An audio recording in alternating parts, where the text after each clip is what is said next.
आइए शिव की बातें करें, शिव की चर्चा करें और शिव की ओर चले। देवादिदेव महादेव मैया पार्वती को प्रणाम करती हूँ। इस कालखंड के प्रथम शिव के शिव साई भैया को प्रणाम करती हूँ। ममता मई दीदी आनंद को प्रणाम करती हूँ। चर्चा स्थल को प्रणाम करती हूँ। मंदिर में बसे हुए भवानी माता को प्रणाम करती हूँ। आंतरिक से आए हुए सभी जीवात्माओं को प्रणाम करती हूँ। मेरा प्रणाम स्वीकार करें। देखिए दीदी, साहेब भैया हम लोग को 3 सूत्र दिए हैं, वही 3 सूत्र लेके चलना है। अपना कुछ नहीं जोड़ना है। जो महादेव की आदेश है, जो साहेब भैया 3 सूत्र का राजमार्ग दे दिया है, उसी राजमार्ग पे चलना है और चलते ही रहना है। कहते हैं ना कि अगर जो गुरु कुछ दे दिया है तो उसको बांटना है, छींटना है, बताना है औरों तक, तब तो वो बढ़ेगा। और वो अपने तक रखिएगा तो वो सीमित हो जाएगा। किसी गांव में गुरु ने 2 शिष्य को दिया 2 मोटरी गेहूं रखने के लिए। एक ने संदूक में रख दिया, तिजोरी में रख दिया कि गुरु का दिया हुआ चीज है, बेशकीमती है, इसे अच्छा से रखना होगा। गुरु ने कहा था कि हम आएंगे तो फिर हम वापस लेंगे, जैसे दिए हैं वैसे लेंगे। एक ने तो संदूक में रख दिया और दूसरे ने सोचा कि गुरु का दिया हुआ चीज है, रख देंगे तो सड़ जाएगा, कुछ हो सकता है। इसलिए वह गुरुकुल के पीछे थोड़ा सा जमीन था, उसको कोड़ा और कोड़ करके उसमें छींट दिया। और छींट देने से उसमें सब से पेड़ पौधा गाछ निकल गया और सब में बाली निकल गया, लहलहाने लगा खेत में। गुरु आया 2-3 महीना के बाद, शिष्य को बुलाया कि मैं जो तुमको दी थी वो मेरा चीज वापस करो। तो एक ने तो खूब खुश से, पहले ने खूब खुशी से होकर के गया दौड़ के लाने के लिए संदूक से कि हम तो बहुत अच्छा से रखे हैं। दिया गुरु को तो सड़ गया था रखा। और तब दूसरे के पास गया गुरु ने बोला कि तुम कहाँ रखा? उसने तो सड़ा दिया, तुम क्या किया? मेरा दिया हुआ संपत्ति को रखा या बर्बाद कर दिया? तो दूसरे ने हाथ पकड़ा और गुरु को बोला, महादेव साहब, गुरुदेव ये तो मेरे हाथ में नहीं है, आइए गुरु दिखाते हैं। वो ले गया गुरुशाला के पीछे और दिखाया कि कोड़ करके उसको छींट दिया है, जमीन में लगा दिया है, पौधा निकल गया, उसमें बाली भी निकल गया है। तो सोचिए, एक अनाज अगर जो लगाया तो उससे कितना बाली निकला, उसमें कितना दाना निकला, कितना अनाज निकला, वो तो बढ़ाया ना। एक से कितना बढ़ गया, कितना एक बीज से कितना हो गया।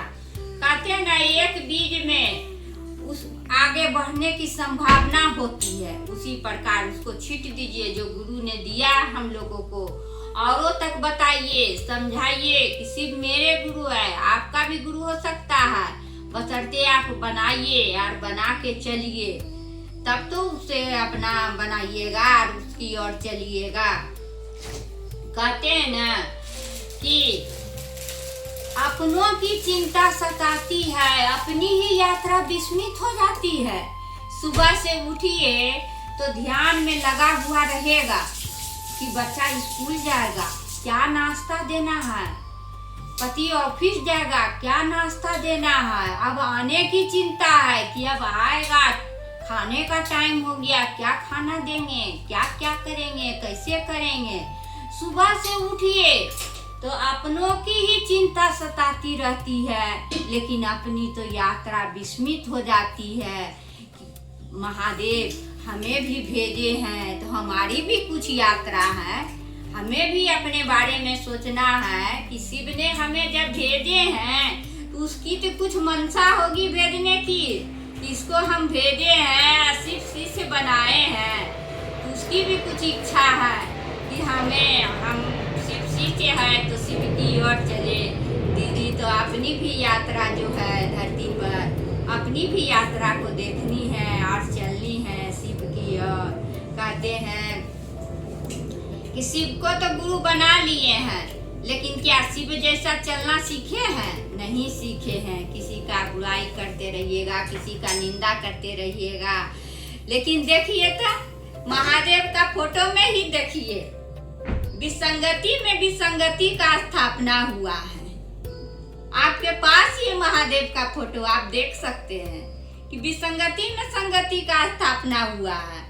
महादेव का गले में नाग है, क्या वो हम लोग की जाति के, वो प्रजाति का हो करके भी सोचिए, वो गले में विषैला है, उसका विष धारता है उसका शरीर में, किसी को डसेगा तो विष उतर जाएगा। लेकिन उसकी भी गले में है, महादेव की गले में है, तो अपना सारा विष छोड़ करके शिव भाव में बैठा हुआ है। माता भवानी की सवारी बाघ है, क्या वो किसी को खा रहा है, किसी को कुछ कर रहा है? कितना शांति से बैठी हुई है बगल में है।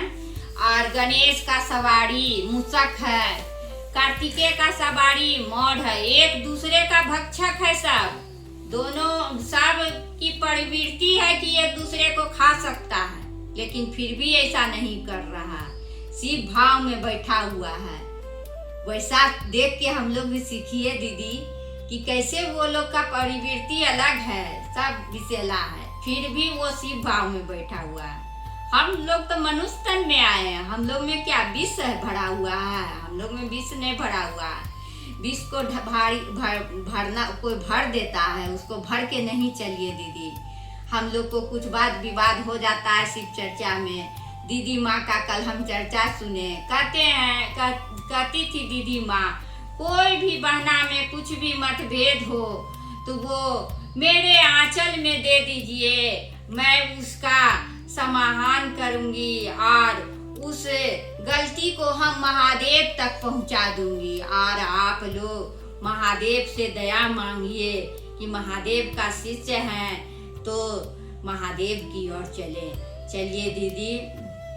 इसी वाणी से मैं अपनी वाणी को विराम देती हूँ और इस चर्चा को जहाँ तक हो आप देखिए और शिव तक पहुँचाइए, शिव शिष्य तक पहुँचाइए, जहाँ तक हो आगे बढ़ाने का काम कीजिए। चलिए इसी वाणी से मैं अपनी वाणी को विराम देती हूँ।